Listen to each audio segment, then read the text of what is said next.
Oi, gente, tudo bem? Estamos aqui no Café com Lattes, né?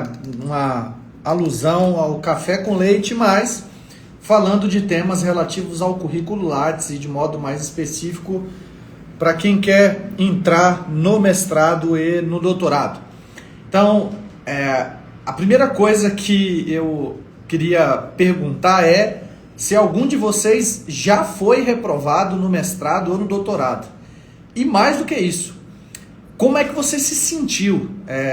Geralmente, e eu vou falar por mim mesmo, a primeira vez que eu fui reprovado no mestrado e depois quando eu fui também reprovado a primeira vez no doutorado, eu achei que era o fim da linha. Eu achei que minha carreira estava desmoronando, eu achei que eu não tinha um bom currículo Lattes, eu achei que aquilo não era para mim. Eu tinha absoluta certeza de que aquele sonho de fazer um mestrado, de entrar no doutorado, nunca se realizaria. Porque eu não era bom o suficiente, porque eu não tinha condições financeiras para fazer o mestrado, o doutorado, eu não teria condições intelectuais de acompanhar o mestrado, o doutorado, até porque, como muitos de vocês que me seguem há algum tempo já conhecem, eu não estudei na melhor instituição de ensino, nem numa instituição de ensino tradicional. Então, existiam muitos desafios que, de certo modo, me colocaram em dúvida a respeito da aprovação ou não no mestrado e doutorado. Mas eu estou aqui para te dizer que não é bem assim que funciona, tá? Então, para compartilhar a minha história, né? Então, a primeira vez que eu tentei o mestrado foi, inclusive, o mestrado na USP e o mestrado em Direito Político e Econômico no Mackenzie. Eu não conhecia muita coisa sobre pós-graduação. Então eu não sabia quais eram os requisitos, eu não sabia quais eram os requisitos, digamos, informais do processo seletivo, né? Aquelas dicas ou aquelas informações que a gente só descobre depois que a gente tenta o processo seletivo pela primeira vez e acaba não conseguindo passar. Então eu tinha muitas dúvidas sobre o processo seletivo, mas eu decidi arriscar. Eu falei, bom, eu não sei de nada, não tem ninguém que fala sobre isso, não tem ninguém que ajuda ou que sintetiza as informações de um modo organizado para falar sobre isso. Então eu vou tentar na cara e na coragem. E aí eu prestei o processo seletivo da USP no mestrado. Quando eu prestei o processo seletivo da USP no mestrado, eu nunca estudei numa escola tradicional de inglês, de idiomas. E eu não sabia como é que funcionava a prova de proficiência da USP. Então o que eu fiz? Eu achei o edital da USP, dei uma olhada por cima, vi que eu precisava passar na prova de proficiência, fiz a prova de proficiência e passei na prova de proficiência no inglês. Então lá na USP, a prova da FUVEST, ela é aplicada, tem 30 questões, e você precisa acertar pelo menos 70% da prova, que são 21 questões. E eu consegui, por um golpe de sorte, eu fui aprovado.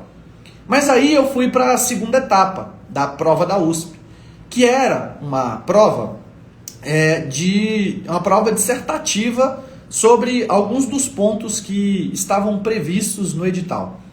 E aí, para minha surpresa, a prova dissertativa cobrou um tema que eu imaginava que eu conhecia. E aí eu fiz a prova dissertativa e tinha certeza absoluta de que seria aprovado no mestrado na USP, né? Mal sabendo eu que a segunda fase, que é a fase dissertativa, ela é inclusive uma fase, digamos, menos complicada do que a fase final, que é a fase de escolha pelo orientador. E aí, para minha surpresa, eu fui reprovado na prova dissertativa.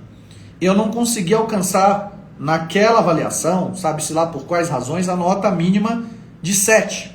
Tá? E aí eu fui reprovado. E aí, quando eu fui reprovado, a primeira sensação que eu tive foi de incompetência. Como é que eu não consegui ser aprovado na prova dissertativa na área que eu havia escolhido, que era a filosofia do direito, que eu já estudava, que eu gostava, que eu achava que eu sabia alguma coisa. Então aquilo para mim foi um banho de água fria. Eu falei, bom, se eu não conseguir tirar nota 7 no processo seletivo do mestrado na USP, eu não vou entrar em lugar nenhum. E aí eu fui e tentei também no Mackenzie. E aí eu prestei o processo seletivo do Mackenzie a primeira vez, passei na prova de proficiência, passei na prova escrita, mas eu não fui chamado para a fase final, que era a fase de entrevista. Então, depois dessas duas reprovações, como eu disse, eu comecei a me questionar inclusive se aquilo era para mim. se eu tinha condições intelectuais de fazer um mestrado ou um doutorado. Foi aí que me deu um estalo, né? E eu percebi que, assim como tudo na minha vida, se a gente não tiver organização e planejamento, a gente não consegue ser aprovado. Existem fatores, gente, que são fatores objetivos, que vão depender da gente para aprovação no mestrado e no doutorado. Então, por exemplo, manter um bom currículo, publicar artigos, manter relacionamento com orientadores, participar de grupos de pesquisa, entrar como aluno especial. Então, existem coisas do processo seletivo que dependem exclusivamente da gente. E que são fases, inclusive, que a gente consegue descobrir olhando o edital, mapeando o edital. Então tem muita coisa, ou digamos, 50% do que de fato acontece no processo seletivo está previsto no edital, ou alguém já falou sobre, ou você pode encontrar em algum lugar. Mas a grande verdade é que existe muita coisa não dita na pós-graduação que a gente não sabe, que ninguém ensina, que ninguém explica, que ninguém fala. E é esse não dito que acaba gerando frustração. Então eu conheço muita gente boa, qualificada, que foi aprovada na proficiência, que foi aprovada na prova dissertativa, mas quando chegou na fase final de seleção pelo orientador, essa pessoa não foi escolhida pelo orientador. Ela não foi escolhida pelo projeto de pesquisa que ela fez. E é óbvio que em algumas situações é porque o projeto de pesquisa tinha alguma coisa que estava faltando. O projeto de pesquisa não dialogava com a linha de pesquisa do orientador. O projeto de pesquisa ele não tinha bibliografia exigida para nível de mestrado ou doutorado. Mas e se eu te disser que além de tudo isso, existem outras coisas e outras informações que, como eu disse, não estão previstas no edital. São informações extraoficiais. São informações que a gente consegue descobrir depois que a gente já está dentro da academia, depois que a gente já está dentro do mestrado ou do doutorado. E aí eu descobri que é possível a gente entrar no mestrado e no doutorado com um método. A gente pode hackear o sistema, digamos assim. Então, a gente consegue mudar o destino. Então, quando eu percebi isso, gente, foi assim, mudou da água para o vinho. Quando eu entendi como é que funcionava cada etapa do processo seletivo e como é que eu poderia me destacar para poder conseguir aquela vaga que estava lá, porque assim, sejamos honestos e sinceros. Um processo seletivo de mestrado e doutorado, primeiro, ele serve para quem sabe o que quer fazer.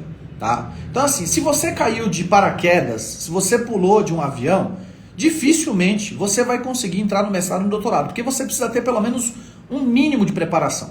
Você precisa ter estudado pelo menos um pouco, você precisa ter interesse na pesquisa. Bom, você tem tudo isso, mas ainda assim, como eu disse, tem muita informação extraoficial que se você não entender, você não vai conseguir se organizar, você não vai conseguir se planejar. E aí, de novo, quando eu percebi isso, eu consegui criar um método que me permitiu testar e ir ajustando isso na prática. Esse ano, 2025, eu vou completar quase 11 anos que eu me formei. Então eu terminei a faculdade em 2014, em 2015 eu entrei no mestrado, em 2016 eu terminei o mestrado em tempo recorde, acho que eu fui um dos poucos a fazer isso no Mackenzie, e aí eu já emendei o doutorado, o primeiro doutorado na PUC, terminei o doutorado e em 2019, antes de terminar o doutorado, eu comecei um pós-doutorado numa instituição italiana. Em 2020 eu terminei o doutorado e o pós-doutorado, e aí em 2020 eu entrei no segundo doutorado na USP. Ou seja, eu consegui desenvolver uma estratégia pensada, em que eu consegui ser aprovado dentro e fora. Dentro, que eu falo, é no Brasil, mas eu também tive espaço fora do Brasil para cursar pós-graduação, para frequentar cursos, para participar de palestras, para participar de cursos internacionais. E de novo, gente, isso não caiu do céu. Isso não foi ensinado por ninguém. Eu tive que aprender isso na prática, no cotidiano, no dia a dia. Agora, o que eu estou falando aqui para você é que quando a gente começa a se planejar, e eu estou falando do que eu já falei nessas últimas semanas em vídeos, quando a gente tem estratégia, quando a gente se planeja, quando a gente sabe que pode dar certo, porque pode dar muito certo. Mas, de novo, o método ou segredo está na estratégia e na preparação. Tem coisa, gente, e aí, de novo, se você foi reprovado, se você foi recentemente reprovado, e você foi reprovado sobretudo na fase final de escolha do teu projeto pelo orientador, deixa eu te dizer uma coisa, não é o fim do mundo. E deixa eu te dizer outra coisa, nem tudo é apenas sobre o seu desempenho e sobre você. Porque existem outras coisas na academia, além das questões objetivas. Nem todo acesso à pós-graduação é necessariamente um acesso por méritos. E muita gente não fala sobre isso, tá? Então, assim, não adianta ninguém falar para você que existe um método que vai te garantir 100% que você vai ser aprovado, tá? Se alguém te vender isso, te falar isso, esquece, corre que é cilada, tá? Agora, com estratégia, com treinamento, com direcionamento, um direcionamento correto, de alguém que já passou por tudo isso, de alguém que já entendeu como é que funciona o sistema, você consegue, digamos, reduzir as chances de reprovação, tá? Agora, né, o que eu sempre falo, e se eu tiver que recomeçar agora, então vamos imaginar, eu fui reprovado no processo seletivo da USP, que é sempre anual, e por isso que é importante a gente ficar de olho nos editais. Eu fui reprovado no processo seletivo da USP, então eu estava quase aprovado, eu passei em 2 fases, em 3 fases, faltou a fase final. Como que eu faço? O que eu posso fazer para, digamos, recomeçar? Então, assim, se eu tivesse que recomeçar hoje, a primeira coisa que eu pensaria é, primeiro, será que o meu projeto de pesquisa ele tem um tema que está alinhado com a linha de pesquisa institucional e, sobretudo, com as pesquisas atuais dos professores orientadores? Porque, assim, gente, tem um erro muito comum de muita gente que é achar que a pós-graduação ou o professor orientador tem que se adequar ao projeto de pesquisa que você quer pesquisar, mesmo em instituições públicas. Quem está propondo a pesquisa é você. Mas se você quer se destacar num mar de milhões de pessoas, de centenas de pessoas, de milhares de pessoas, você é quem tem que chamar a atenção do orientador. É você, no seu projeto de pesquisa, que tem que tratar sobre um tema que dialoga com a linha de pesquisa desse orientador e que, sobretudo, pode contribuir com a área de pesquisa que você está discutindo. Então tem muita gente que não consegue fazer um bom projeto de pesquisa porque faz um projeto de pesquisa, às vezes até bem fundamentado, mas que não dialoga com a linha de pesquisa do orientador que vai indicar, que não tem relação nenhuma com o programa de pesquisa da instituição que vai seguir. Então, de novo, você tem um programa de mestrado em Direito Político e Econômico do Mackenzie, lá dentro você tem várias áreas, mas aí você faz um projeto de pesquisa sobre um tema que ninguém lá dentro pesquisa. Então a chance de você conseguir ser, digamos, apadrinhado ou de você ser acolhido por algum professor orientador ou ser inserido dentro do programa é mais difícil. Por quê? Porque como é que o programa vai colocar alguém para te orientar se essa pessoa não tem a afinidade teórica e não tem o que a gente espera, que é uma profundidade de pesquisa no tema?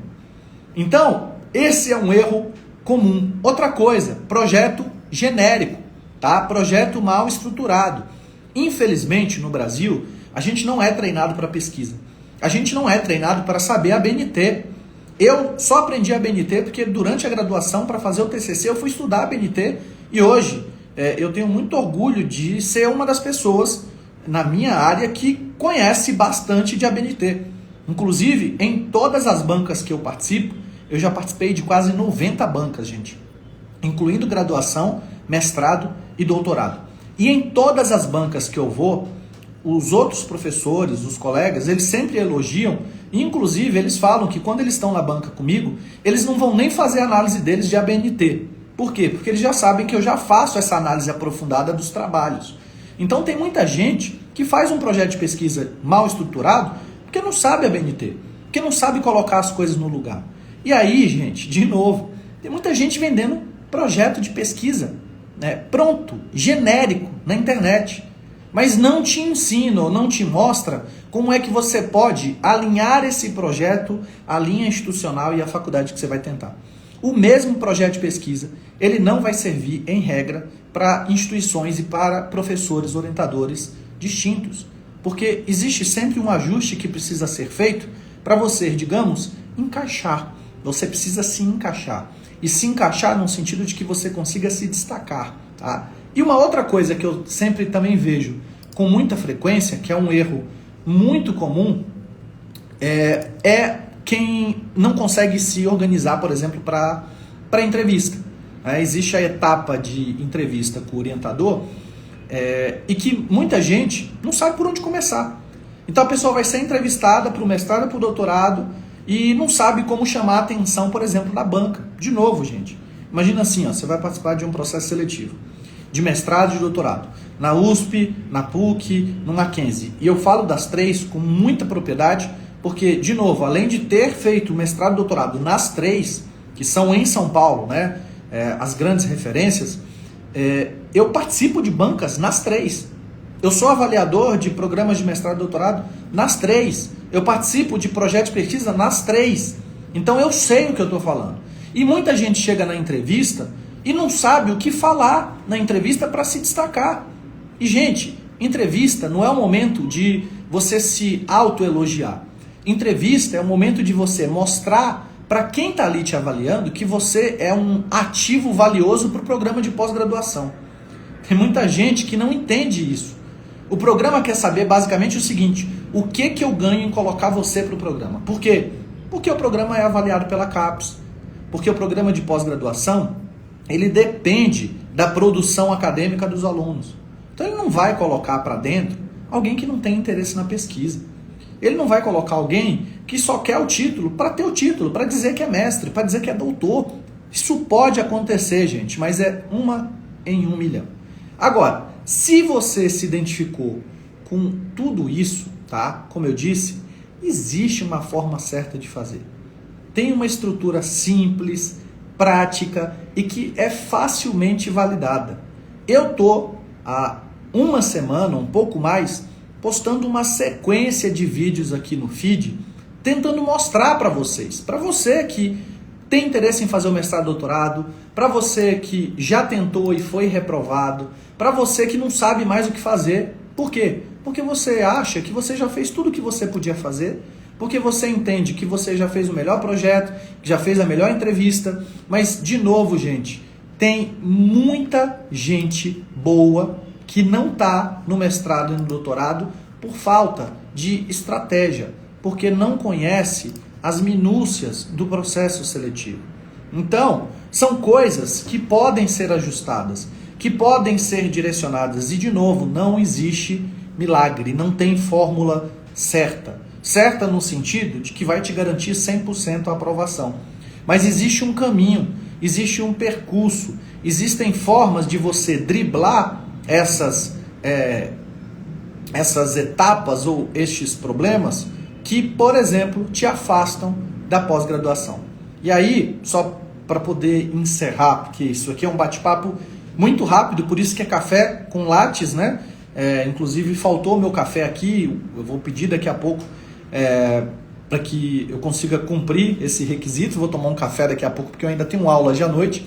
Mas existem, como eu disse, coisas que você pode fazer para se destacar no processo seletivo. Então, por exemplo, você vai tentar o programa de pós-graduação da USP e lá você é quem indica o orientador que você quer na fase final do programa. Então, diferente do Mackenzie, da PUC, que você já tem que indicar o orientador no início do processo seletivo e tem que, inclusive, apresentar o projeto de pesquisa, na USP você só apresenta no final. Só se você for aprovado em todas as outras provas. E aí, lá no final, você escolhe o orientador que você quer. E aí, deixa eu te contar um segredinho. Quando você escolhe o orientador, ninguém te fala previamente quantas vagas aquele orientador tem. Às vezes, nem o orientador tem certeza de quantas vagas ele tem livre para oferecer naquele semestre ou no próximo semestre. E aí, tem muita gente que não sabe disso e acaba aplicando todo mundo para o mesmo professor. E aí tem professor que tem quase nenhuma aplicação nenhuma, que sobra vaga, e tem um monte de professor que tem 10, 15, 20, 30 pedidos e ele só tem uma vaga. O processo seletivo, o edital, ele não fala isso. Ele não te ensina isso. Ele não te indica como descobrir essas informações no decorrer do processo. Isso, eu não estou falando de nada antiético, tá? Eu não estou falando aqui que você vai precisar virar um super espião para poder grampear o telefone, os dados pessoais do orientador, do professor que você quer. Não, gente. Tem estratégia para você saber isso de forma legal, de forma regular. Tem formas de você se apresentar para o orientador para, inclusive, aprender mais sobre ele, aprender sobre a linha de pesquisa dele, em que você consegue não assumir a vaga, tá? Porque isso não vai acontecer. Ninguém vai te garantir vaga no mestrado e doutorado porque você acompanha o professor, porque você publica com ele. É óbvio que são coisas e que são, digamos, macetes, que são dicas, que são sugestões e recomendações que vão te colocar num outro patamar, porque vão te fazer se destacar no processo seletivo de mestrado e doutorado. De novo, tem muita gente que não entende isso. Você nunca viu o orientador, ele nunca te viu, ele nunca ouviu falar do teu nome. Você quer entrar no mestrado. Então você imagina alguém como um orientador que tem uma experiência de 20, de 30 anos, de 15 anos na docência, que já teve um monte de orientador brilhante, que está vendo o currículo Lattes todo dia. Quando ele olha o teu currículo, tá? E o meu, na minha época também, ele vai ver outros 100 currículos parecidos. Então, assim, não é só o currículo Lattes que vai te colocar num ponto de destaque para o orientador olhar e falar assim, não, eu quero esta pessoa trabalhando comigo. Existem elementos extraoficiais. Existem elementos que vão te colocar acima. Por quê? Bom, porque eu já fui no evento, eu já palestrei no evento com esse professor, eu já publiquei um artigo com ele, eu já acompanhei as aulas dele, eu assisto as aulas dele há 1 ano, há 2 anos, há 6 meses, eu fui aluno especial, eu fui assistente de pesquisa, eu integrei o grupo de pesquisa dele por 1 semestre, por 1 ano. Então ele já te conhece. Quando ele vê o teu nome lá, não é que você automaticamente vai passar na frente dos outros. Por quê? Porque tem coisa que depende só de você. Ser aprovado na proficiência, publicar artigo, eventualmente, ser aprovado na prova dissertativa e fazer o projeto. Ninguém vai fazer isso por você. Ninguém. Então, o que vai te colocar numa posição de destaque é óbvio. E aí eu não estou dizendo que são coisas excludentes, tá? Você tem que estar preparado. Você tem que fazer as provas, você tem que se organizar, você tem que ter estratégia, mas você também precisa saber como é que você vai potencializar as suas chances nesse mercado tão concorrido. Então, tudo isso aqui que eu estou falando para vocês é para mostrar que pode ser difícil? Pode. Para quem? Para quem não conhece. Para quem, assim como eu, na minha época, porque na minha época isso não estava disponível, eu nunca achei nenhum vídeo como esses que eu tenho feito aqui, né, para deixar informações sobre mestrado e doutorado. Ninguém nunca me explicou nada disso. Eu nunca achei em lugar nenhum. E eu não estou falando de 20 anos em que a gente não tinha YouTube, internet. Eu estou falando de hoje. Quase ninguém fala com tanta profundidade como é que funciona o processo seletivo de mestrado e doutorado. Quase ninguém. Então, o que eu estou falando para vocês aqui, eu não estou falando de algo que eu ouvi falar, eu estou falando de coisas que eu experimento há quase 15 anos, gente. Então, de 2014 para cá, são 10 anos, mas eu estudei a graduação. E durante a graduação eu também aprendi algumas coisas. Quando eu estudava BNT, quando eu fazia cursos extracurriculares, quando eu fazia monitoria para acompanhar professores. Então, de novo, né, se você já está terminando a graduação, tem interesse em seguir na pesquisa, gosta de publicar, quer participar de eventos, ou mesmo você quer dar aula, ou nada disso, mas você gosta de pesquisar, você gosta de estudar, você é concursado, você quer ganhar mais. Então, o mestrado e o doutorado, ele pode te proporcionar essas coisas, mas você só vai conseguir chegar lá se você tiver estratégia. Então, de novo, tem uma certa forma ou uma forma certa de se fazer as coisas. Existe uma estrutura simples, uma estrutura prática e, de novo, uma estrutura que eu já validei em pelo menos 4 oportunidades. Então eu já submeti 4 projetos de pesquisa que foram aprovados, eu já participei de 4 processos seletivos com instituições completamente diferentes e eu fui aprovado, e isso mostra que é extremamente possível que vocês cheguem lá. Então esse vídeo é para resgatar, digamos assim, a tua esperança, para você que tentou, que não foi aprovado e que você que quer tentar, mas que ouviu alguém falar que era muito difícil, que era impossível, para que você não desista, tá? Eu quero que você que tem o sonho de fazer o mestrado e doutorado, assim como eu, né, que vim de uma cidade muito pequena, que nunca imaginei que seria mestre e doutor. Talvez eu seja o primeiro em direito da minha cidade, o primeiro doutor em direito da minha cidade, talvez o único doutor que eu digo com doutorado, né, porque tem vários advogados lá, mas o fato é possível, mas você precisa se organizar. Então, se você quiser saber como conquistar a vaga dos teus sonhos no mestrado e no doutorado, é só me seguir por aqui, ativa as notificações, porque nos próximos dias eu vou continuar liberando conteúdos que vão te preparar de verdade. Eu não estou falando aqui de falar o mais do mesmo que tem na internet. Eu estou falando de coisas aqui em que você gratuitamente vai ter acesso, tá? Então, fica de olho que também vai ter um evento muito importante que eu vou fazer no dia 22 de maio, às 8h37, tá? É um evento online, 100% online, 100% gratuito. E nesse evento eu vou passar para vocês uma série de informações importantes se você tem o sonho, né, óbvio, de entrar no mestrado e doutorado. De novo, eu sei exatamente esse sentimento, de se sentir sozinho, perdido, desacreditado, de achar que nada vai dar certo. Só que você não precisa mais passar por isso sozinho hoje, tá?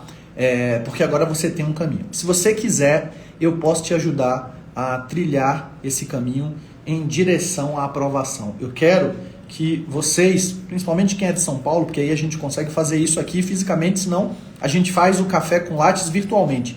Mas eu quero que você venha aqui no meu escritório, tomar um café comigo, para me dizer como é que está sendo a experiência de estudar na USP, de estudar na PUC, de estudar no Mackenzie, na FADISP e tantas outras instituições boas aqui em São Paulo, fora de São Paulo, uma federal, uma estadual, não importa. Se você tem o sonho de fazer o mestrado e doutorado, eu tenho certeza que com o que eu estou te passando aqui, você vai aumentar as suas chances e isso é só o começo do que a gente ainda tem para discutir. Então, era isso que eu tinha para compartilhar com todos vocês. Como sempre, eu agradeço demais quem entrou por aqui, quem comentou, mas também o objetivo aqui é muito mais gravar o vídeo e deixar para a posteridade, para que vocês possam assistir com mais calma depois, rever o conteúdo se for o caso e assim por diante. Tá bom?